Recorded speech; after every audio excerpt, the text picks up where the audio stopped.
कहानी की शुरुआत होती है साल 2079 में, जहां हम अपने हीरो स्नो को देखते हैं, जो पहले CIA का एक एजेंट हुआ करता था। इस वक्त अमेरिका की एक हाई सिक्योरिटी जेल में सीक्रेट सर्विस का डायरेक्टर स्कॉट लैंगरल उससे पूछताछ कर रहा था। लैंगरल बार बार पूछ रहा था कि न्यूयॉर्क के उस कमरे में कर्नल के साथ क्या हुआ था, लेकिन हर सवाल के जवाब में स्नो कोई मजाक कर देता और हर एक मजाक की कीमत उसे जोरदार मुक्के खाकर चुकानी पड़ रही थी। अब कहानी समय में थोड़ा पीछे गई। यहाँ स्नो एक सस्ते से मोटेल के कमरे में था, जहाँ एक अनजान आदमी उसका गला दबा रहा था। मगर स्नो हार मानने वालों में से नहीं है, इसीलिए वो भी डटकर मुकाबला कर रहा था। तभी वो आदमी उसे जोर से टेबल पर पटकने लगा और तभी स्नो के फोन पर एक कॉल आई जो उसके दोस्त मेस की थी। अब स्नो ने अपने सर से हमला करके उस आदमी को अपने ऊपर से हटा दिया और फिर तुरंत पलटकर वापस लड़ने लगा। दोनों ने लड़ते हुए कमरे में पूरी तरह तोड़ फोड़ मचा रखी थी। आखिरकार स्नो ने किसी तरह बंदूक छीनकर दुश्मन को गोली मार दी, जिसके बाद वो आदमी जमीन पर गिर पड़ा, जहां उसके साथ 2 और लाशें पड़ी थी। आखिरकार स्नो ने फोन उठाया। मेस ने टेंशन भरी आवाज में बताया कि तुझे चारों तरफ से घेर लिया गया है, जल्द से जल्द वहां से निकलना होगा तुझे। स्नो घुटनों के बल बैठकर कर्नल के पास गया। कर्नल ने अपना लाइटर उसके हाथ में दिया और कहा कि वो उनके हाथ नहीं लगना चाहिए। स्नो ने पास में पड़े ब्रीफकेस की तरफ देखा और कहा कि सब कुछ ठीक हो जाएगा, मगर उसी पल कर्नल ने दम तोड़ दिया। अब स्नो ब्रीफकेस को उठाने ही वाला था कि बाहर सायरन की आवाज ने बता दिया कि पुलिस आ चुकी है। स्नो ने गद्दे का इस्तेमाल करके पुलिस वालों को चकमा दिया, उन्हें जोर से मारा और कमरे से निकलकर सीधा छत पर जा पहुंचा, जहां उसके पास कूदने के अलावा कोई दूसरा रास्ता नहीं था। वो सीधा नीचे जमीन पर जा गिरा और ब्रीफकेस भी उसके पास ही था। उसने तुरंत ब्रीफकेस उठाया और भागना शुरू कर दिया, क्योंकि पुलिस उसके पीछे पड़ चुकी थी। तभी उसे एक बाइक दिखी और बिना 1 सेकंड लगाए उसने वो चुरा ली। अब वो हाईवे पर फुल स्पीड में बाइक दौड़ा रहा था। इसी बीच उसे मेस का कॉल आया। उसने स्नो को सबवे पर मिलने को कहा और साथ ही फोन को तुरंत फेंक देने को कहा, क्योंकि पुलिस वाले उसे ट्रैक कर रहे थे। स्नो ने बिना देर किए फोन को गिरा दिया और उसी वक्त उसका पीछा कर रहा हेलीकॉप्टर अचानक धमाके से फट गया। फिर जैसे ही सबवे स्टेशन नजर आया, स्नो बाइक को सीधा अंदर ले गया और रेलवे ट्रैक पर गिरने से पहले वो बाइक से कूद गया। फिर वो दौड़ता हुआ स्टेशन के अंदर से गुजरा और प्लेटफॉर्म नंबर 10 पर पहुंच गया, बिल्कुल उसी वक्त जब ट्रेन निकलने वाली थी। दरवाजे बंद होने से 1 सेकंड पहले उसने ब्रीफकेस को अंदर फेंक दिया, जिसे ऐन वक्त पर मेस ने पकड़ लिया, लेकिन तभी पुलिस पीछे से आई और उसे गिरफ्तार कर लिया।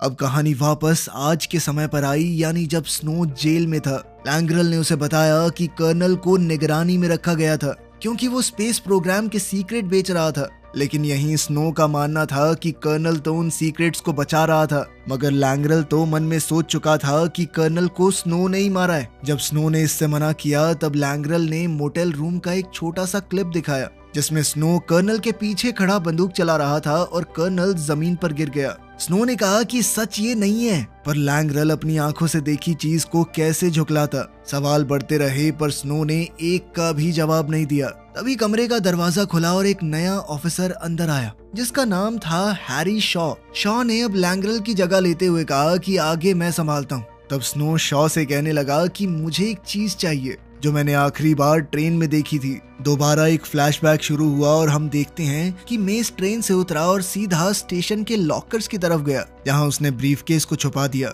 लेकिन किस्मत उसके साथ नहीं थी।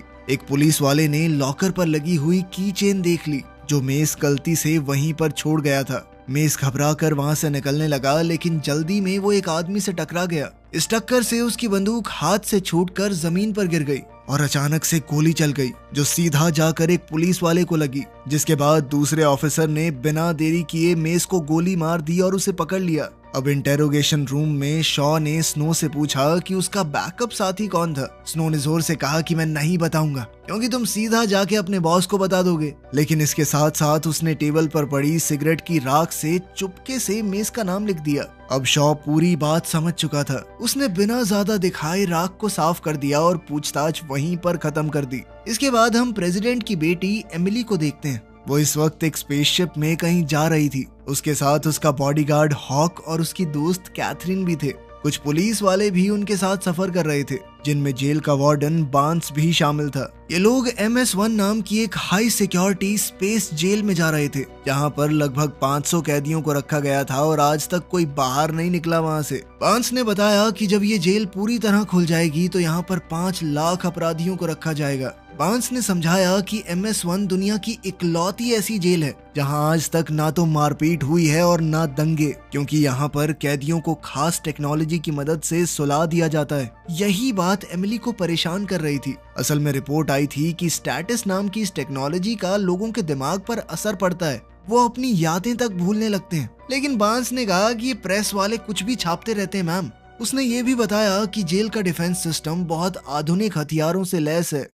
अब ये लोग आखिरकार अंदर पहुंच ही गए। मामूली सिक्योरिटी प्रोसीजर से गुजरने के बाद वो एलिवेटर से तीसरे फ्लोर पर गए। एमिली ने बार्न्स से पूछा कि क्या इस जेल का असली मकसद ये देखना है कि इंसान जब ज्यादा समय तक स्पेस में रहते हैं तो क्या होता है उनके साथ, जिस पर बार्न्स ने कहा कि मैम ये जेल मैंने नहीं बनाई, मैं बस यहाँ काम करता हूँ, मुझे इससे ज्यादा नहीं पता कुछ। फिर बार्न्स उन्हें वो कैदी दिखाने ले गया जो अपने स्टैसिस कैप्सूल में गहरी नींद में सो रहे थे। उसने बताया कि उनके लिए एक इंटरव्यू रूम तैयार किया गया है, लेकिन वहाँ पर हथियारों की इजाजत नहीं है। खैर हॉक ने फिर भी अपनी बंदूक पैंट के नीचे छुपा कर रखी। अब हम वापस से अर्थ पर स्नो को देखते हैं, जो अभी भी उस जेल के अंदर बंद है। लैंग्रल उससे मिलने आया और बताया कि तुम्हें MS-1 जेल भेजने की सजा सुनाई जा चुकी है। थोड़ी देर बाद उसे एक दूसरे कमरे में घसीट कर ले जाया गया, जहां पर उसे कोई इंजेक्शन लगाया जाने वाला था। इसी बीच MS-1 में एमिली की मुलाकात एक पागल और खूंखार कैदी हाइडेल से करवाई गई। एमिली ने उससे कुछ सवाल करने की कोशिश की, लेकिन हाइडेल उस पर ध्यान ही नहीं दे रहा था। हॉक को ये बिल्कुल पसंद नहीं आया और कैदी को कंट्रोल करने के लिए उसने उसका सर टेबल पर जोर से दबा दिया, लेकिन हाइडेल ने इस मौके का फायदा उठाया और हॉक की छुपी हुई बंदूक चुरा ली। हॉक को धक्का देकर उसने दीवार के एक हिस्से पर गोली चला दी, जिससे वहां पर एक जबरदस्त धमाका हुआ। इस धमाके से कमरे में मौजूद सब लोग हिल गए और हॉक बेहोश हो गया, मगर हाइडेल जरा सा भी नहीं घबराया। उसने अपने पैरों की जंजीरों पर गोली चलाकर खुद को आजाद किया और सीधा एमिली के पीछे भागा, जो पहले ही कमरे से भागने की कोशिश कर रही थी। हाइडेल ने उसके पैर में गोली मार दी, लेकिन एमिली ने बीच में दरवाजा बंद कर दिया और किसी तरह वहां से बच निकली। फिर हम स्पेस पुलिस के एक शिप को देखते हैं, जहां पर अलार्म बजने लगे थे और उन्हें MS-1 में लगी हुई आग की चेतावनी मिल चुकी थी। उधर एमिली कंट्रोल रूम में घुसी और एक साइंटिस्ट को छुपने को कहा और फिर वो खुद भी छुप गई, मगर जल्द ही हाइडेल भी उस कंट्रोल रूम में घुस आया। उसने अपनी बंदूक साइंटिस्ट पर तान दी और गुस्से में पूछा कि एमिली कहाँ है।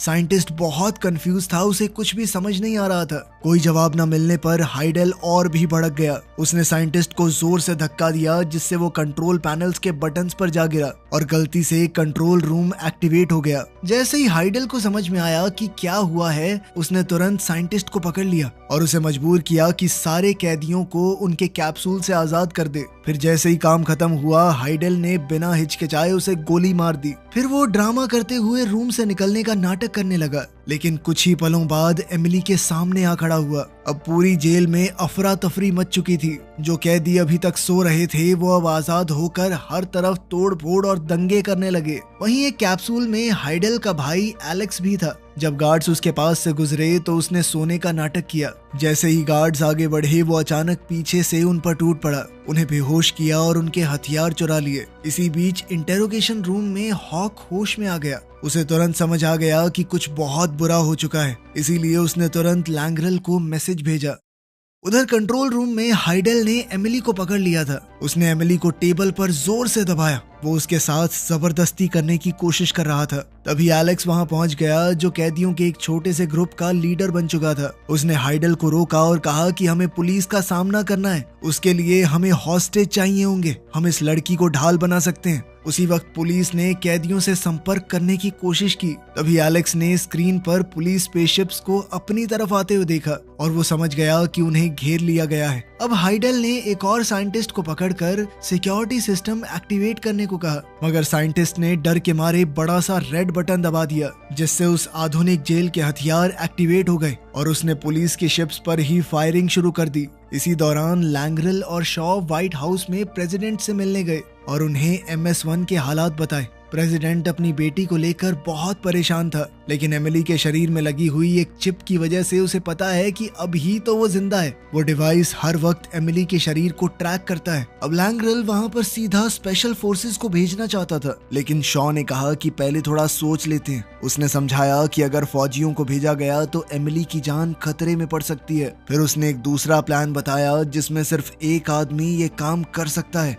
उसका सीधा इशारा स्नो की तरफ था, लेकिन जब उससे पूछा गया कि प्रेसिडेंट की बेटी को बचाने में मदद करोगे तो उसने साफ तौर पर मना कर दिया। लेकिन जैसे ही शॉ ने बातों बातों में बताया कि मेस भी उसी जेल में है तो स्नो का फैसला बदल गया। अब उसने लड़की को बचाने के लिए हाँ कर दी। फिर शॉ ने उसका शुक्रिया अदा करते हुए कर्नल का लाइटर वापस उसे दे दिया। उधर MS-1 जेल में सभी बंदियों को एक ही कमरे में बंद कर दिया गया था और अपराधियों ने उनकी ID भी ले ली। एमिली को ठंड लग रही थी तो कैथरीन ने पास में लटका हुआ लैब कोट उसे पहनने के लिए दे दिया। वहीं धरती पर स्नो, लैंग्रेल और शॉ एक स्पेसशिप में बैठकर प्लान डिस्कस कर रहे थे। स्नो को टेलीमेंट्री नाम के उस डिवाइस के बारे में बताया गया जो लड़की के शरीर में फिट है, और उस जेल के 5वें माले पर मौजूद एक एस्केप पॉड के बारे में भी, जिसकी मदद से उसे लड़की को वापस लाना है। फिर उसे जेल का नक्शा भी दिया गया ताकि वो पॉड तक पहुंच सके। इसके साथ ही मिशन में इस्तेमाल करने के लिए कुछ बम भी दिए गए।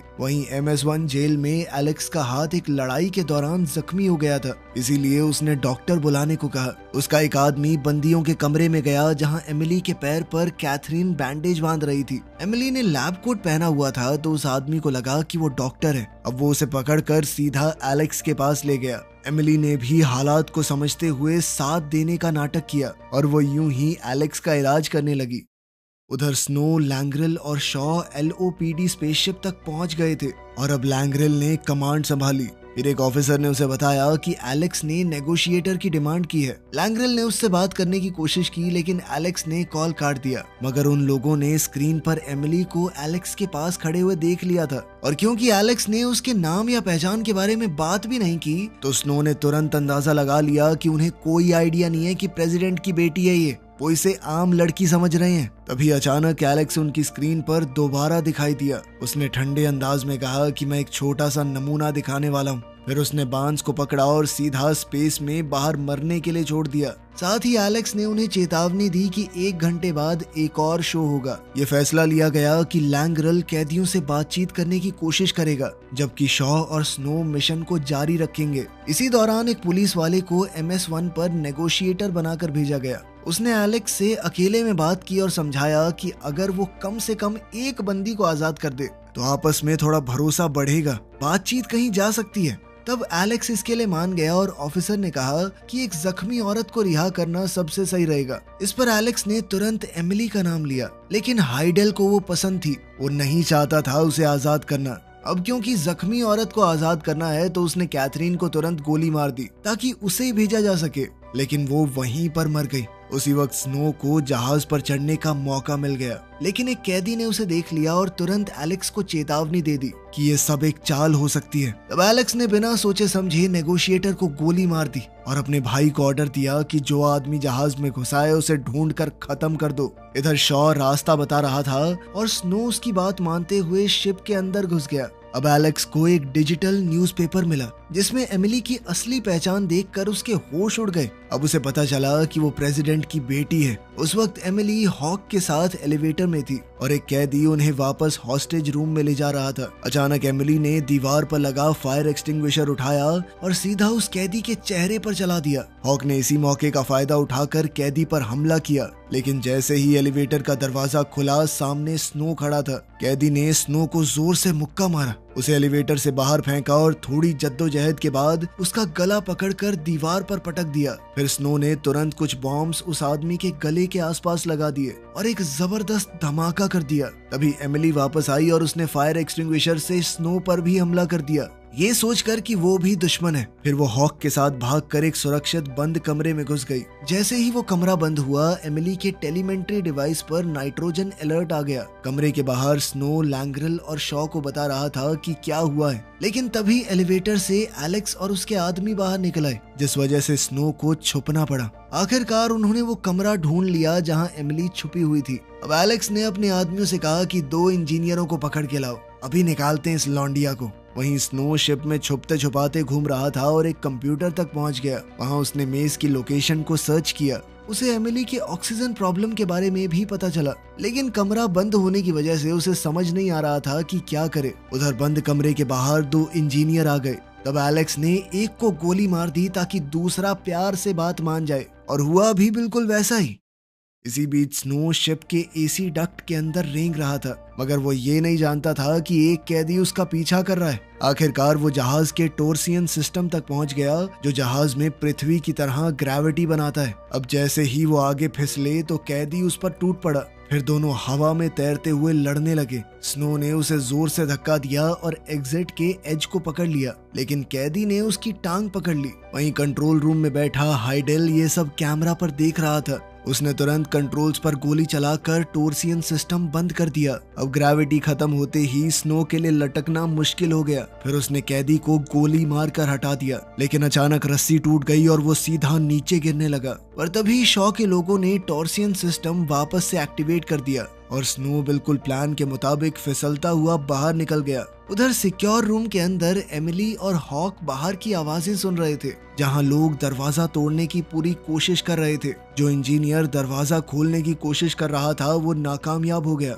अब जैसे ही नए इंजीनियर को उसकी जगह पर बुलाया गया, एलेक्स ने बिना हिचकिचाए पहले वाले को गोली मार दी। खैर, अंदर ऑक्सीजन खत्म होने वाली थी। हालात इतने खराब हो चुके थे कि हॉक ने अपनी जान कुर्बान कर दी ताकि बची हुई ऑक्सीजन एमिली को ज्यादा देर तक मिल जाए। उधर स्नो अभी भी शाफ्ट्स के जरिए रेंग रहा था। आखिरकार उसे वो कमरा मिल गया और उसने शाफ्ट का ढक्कन ब्लास्ट करके एंट्री मारी। जब उसने एमिली को देखा तो वो बेहोश हो चुकी थी, लेकिन शॉ के पास एक मेडिकल किट थी। एक डॉक्टर की इंस्ट्रक्शंस मानते हुए वो जैसे तैसे एमिली को वापस होश में ले आया। होश में आते ही एमिली चौंक गई और उसने स्नो को जोर से धक्का दे दिया। तब स्नो ने शांत होकर कहा कि वो उसकी मदद के लिए आया है। फिर वो उसे शाफ्ट के जरिए बाहर ले गया, लेकिन जाने से पहले वो एलेक्स और उसके आदमियों के लिए एक बम छोड़ गया। जैसे ही वो लोग कमरे में घुसे तो वहाँ जोरदार धमाका हुआ। पता नहीं कैसे एमिली और स्नो को गाइड कर रहे शॉ की आवाज अब सभी कैदियों को भी सुनाई दे रही थी। फिर एलेक्स ने एक कम्युनिकेटर ऑफिसर को अपने पास बुलाया। एलेक्स ने उससे कहा कि सिग्नल काट दे वरना तेरी गर्दन काटूंगा मैं। अब शॉ की गाइडेंस के बिना स्नो और एमिली गलत तरफ मुड़ गए और अब वो छत को तोड़ते हुए एक अनजान कमरे में जा गिरे। फिर भी वो रुके नहीं, जल्द ही एक मेडिकल कमरे में पहुंचे। वहां स्नो ने एमिली के जख्मों का इलाज किया और साथ ही उसे बताया कि तुम्हारे पापा प्रेसिडेंट ने मुझे भेजा है। तब एमिली ने पूछा कि बाकी लोगों का क्या, उन्हें भी तो पकड़ा हुआ है। तब स्नो ने सीधा जवाब दिया कि मैं सिर्फ तुम्हें बचाने आया हूँ, बाकियों से मुझे मतलब नहीं है। जब एमिली नहीं मानी तो स्नो ने उसे नक्शा और बंदूक देकर कहा कि इतनी चिंता हो रही है ना सबकी, तो जाके बचा ले। लेकिन एमिली को यही समझ में नहीं आ रहा था कि वो है कहाँ पे। तभी शिप की हर स्क्रीन पर एलेक्स का मैसेज आया। उसने एमिली की आईडी की फोटो दिखाई और सबको ऑर्डर दिया कि अगर वो दिखे तो उसे पकड़ ले। ये देखकर स्नो को उस पर तरस आ गया और उसने कहा कि इतना मत सोचो, मेरे साथ रहो। इसके बाद दोनों एक स्टोर रूम में घुसे। यहाँ स्नो ने एमिली को कैदियों की यूनिफॉर्म दी और जबरदस्ती उसके बाल काट कर डाई कर दिए ताकि वो उसकी पहचान को छुपा सके। साथ ही उसने एमिली को एक टोपी दी और फिर अचानक से उसके चेहरे पर एक मुक्का मार दिया ताकि एक और निशान बन जाए, बिल्कुल भी पहचान में ना आए। उधर पुलिस वालों के जहाज में लैंगरल एलेक्स से बात कर रहा था। तब एलेक्स ने खुलकर कह दिया कि मैं जानता हूँ एमिली कौन है। अगर तुमने हमारी मांगे पूरी नहीं की तो बहुत नुकसान होगा तुम्हारा। कुछ घंटों बाद प्रेसिडेंट भी वहां पर पहुंच गया। अब स्नो ने भी कैदियों की यूनिफॉर्म पहन ली थी। इसके बाद वो एमिली को लेकर मेन कंटेनमेंट एरिया में गया। शुरुआत में तो वो भीड़ में ऐसा घुले कि किसी को शक ही नहीं हुआ, लेकिन आगे एक जगह जाकर पासवर्ड चाहिए था, जो सीधी सी बात है उन्हें नहीं पता था। तब स्नो ने हालात संभालने के लिए कैदी को जोर से मारा और भागने लगा।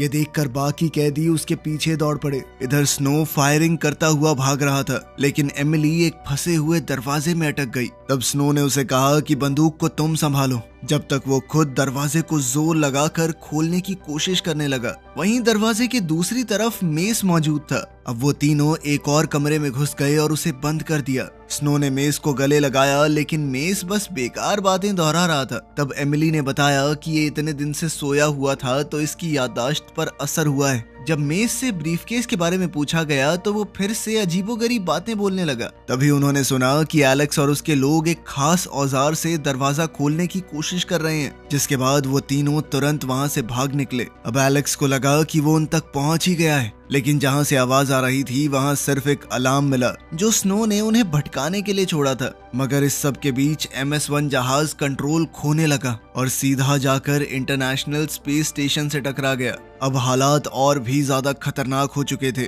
टकराव की वजह से स्पेसशिप के हल में गड़बड़ी हो गई और मेस बाकी सबसे अलग हो गया। स्नो ने उसे पैनिक बटन दबाने के लिए कहा, लेकिन मेस उसकी बात को समझ ही नहीं पा रहा था। इसलिए स्नो दरवाजा खोलने के लिए कुछ ढूंढने निकल गया। एमिली ने तब तक मेस के मुंह से और भी बिना सिर पैर की बातें सुनी, लेकिन जब स्नो वापस आया तो पता चला कि दरवाजा खोलना तो नामुमकिन है और मेस ठंड में जमकर मर चुका था। वहीं दूसरी ओर पुलिस के जहाज में लैंग्रल को बताया गया कि MS-1 लगभग 6 घंटे के अंदर धरती से टकरा जाएगा। इसीलिए उसने डिपार्टमेंट ऑफ जस्टिस को एक प्लान के साथ कॉल करने का फैसला किया। इसी बीच स्नो और एमिली आखिरकार पॉड रूम तक पहुंच गए थे, जहां उन्होंने देखा कि गवर्नमेंट शिप्स उनकी तरफ आ रही हैं, लेकिन उन्हें बचाने के लिए नहीं। जो पॉड उन्हें मिला था उसमें सिर्फ एक ही सीट थी, तो स्नो ने एमिली से झूठ कह दिया कि मेरे पास दूसरा पॉड है ना, मैं उसकी मदद से आता हूँ। फिर पॉड लॉन्च हो गया, लेकिन कुछ ही पलों बाद एमिली स्नो के पीछे खड़ी नजर आई। वो जानती थी कि जब तक वो जहाज पर रहेगी उसके पिता हमले की इजाजत नहीं देंगे,